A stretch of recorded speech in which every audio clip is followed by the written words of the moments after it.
این تصویر رو نگاه کن، دنبه خور میشه تو سینی چربی. باقشینه نقول سه جعفر باقشینه پیرمرد دیدی با سبا باشه. شما پیرمرد نیستی، خیلی هم جوونی. از اون منقل با عشق تا این نوشابه های خنک تا این آقا محمد رضا که داره اینجا کباب میزنه. خیلی مخلصم. برادر خوبی؟ واقعا هم جای مردم خالی. ببین چه کبابیه. چه گوشتی میزنی دایی؟ چنجه. گوساله است؟ گوسفندی؟ گوساله. کتر رو چیکار کنی؟ آقا بنوشم بریم اینجا کتر میزنی. دیگه دیگه بزن حالش رو ببن.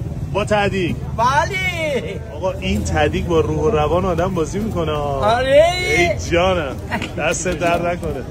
اومدیم یکی از قدیمی ترین و باحال ترین گاری کبابای شهر رشت. ارادت خوبی؟ خسته نباشی. چه آتیشی همراه انداخت. این تصویر رو نگاه کن، دنبه خور میشه تو سینی چربی. باید پاشم بیار رسول کبابی مگه نه؟